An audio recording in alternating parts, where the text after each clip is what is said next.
Come on.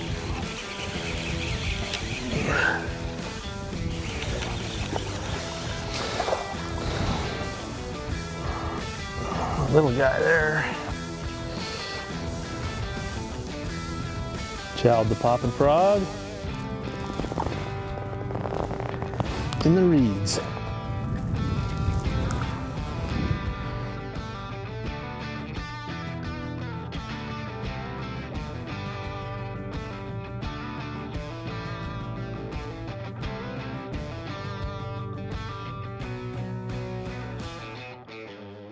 Today I'm frog fishing.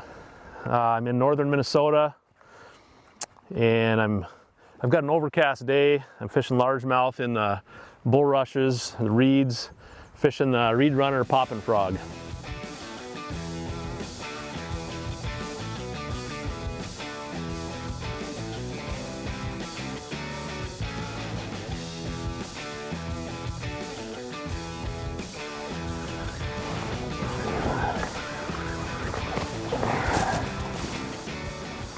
A little better. Choked the poppin' frog. A little cabbage mixed in there. Vapor, she's got it deep. There we go. On.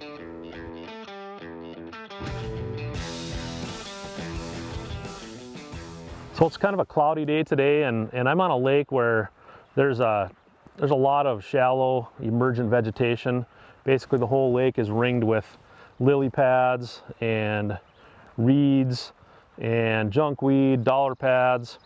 And what I find is on cloudier days, they don't hold quite as tight to the matted vegetation like the lily pads, and they'll roam and get out in some of the reed patches away from, like I say, those big, thick, matted areas. And that's what I'm focusing on today is the reeds on this lake, and trying to cover a lot of water within the reed patches, and making some connections.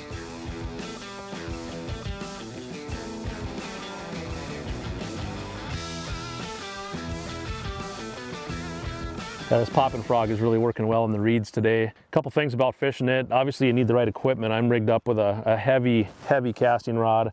I've got a heavy duty bait casting reel, 65-pound braided line. And that if you look at that frog, it's totally weedless the way those hooks lay against the body. And that's why I really love it in the reeds. I can fish it fast through the reeds. One tip, when you're fishing this frog in the reeds, you want to cast with the wind. And there's a little breeze out here today, and you can see that these reeds are laying over this direction. I don't want to cast here. It's just hard to retrieve through those reeds that are tipped over. I'm going to cast with the wind, so that I'm bringing it back. It's just a lot easier to fish it back.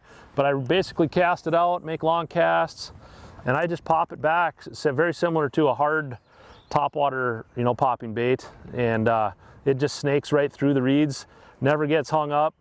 Work it back almost all the way to the boat, and reel up and fire again.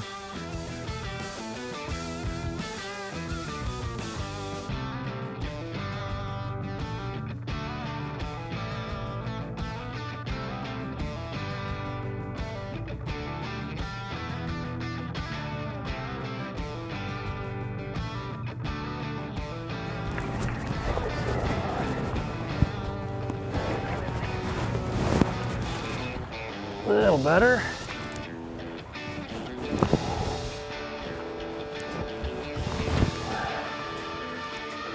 Reed-Runner frog,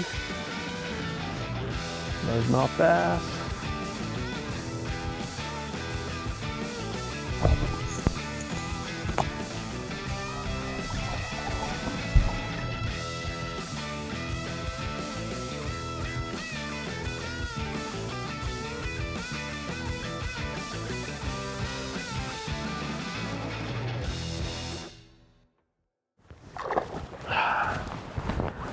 Oh, that was fun. Another one on the Reed-Runner Poppin Frog. Talk about colors here briefly. I really experiment with all the colors. They're all good. Some days maybe it doesn't make a difference. Other days I think it does. So I'll mix and match a little bit, but this is the lab rat color, pretty white, pretty solid white belly. I think it shows up well for the fish on dark days like today. It also is easy for me to see that light color against the dark surface of the water on a cloudy day. But really, I like this pink lip on it. I can really see that because that's what's facing me, and it really shows up well coming through the reeds and across the top of the water. So I'm really focused on that lip. Some of the other patterns have maybe an orange lip, but it really gives a high vis characteristic to the frog so that you can see when it's gone. And if you don't see that thing disappear from the surface of the water when you get a boil, you can leave it there and then pop it a couple more times, and a lot of times they'll come back up and swallow it. So that's a pretty nice feature.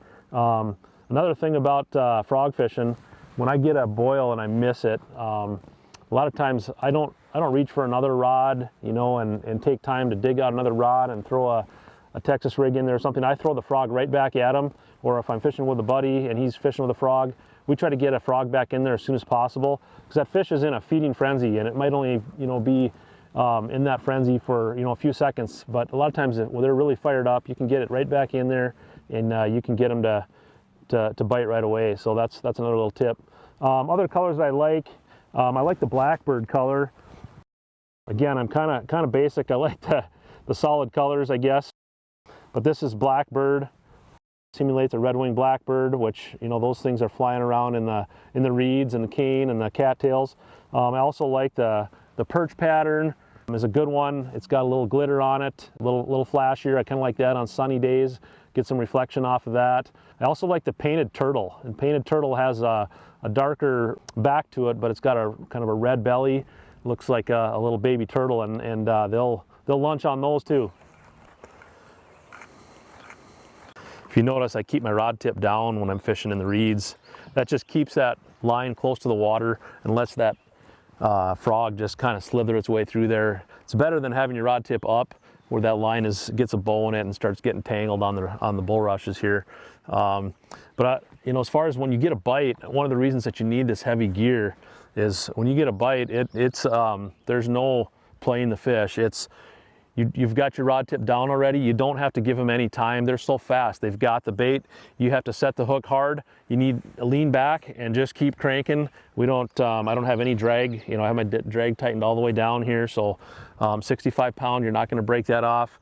And the best chance to land those fish is to, you know, get them out of there and bring them in a straight line. If you can get them up on the surface, just keep them coming and bring them right to the boat.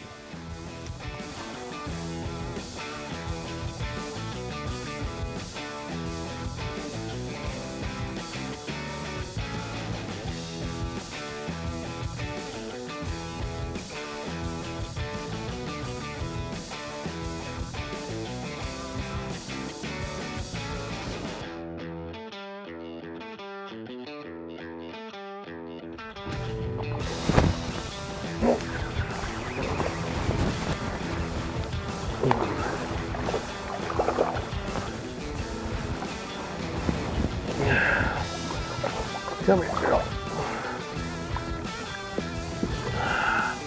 It's a good one. Oh, I love fishing frogs in the reeds.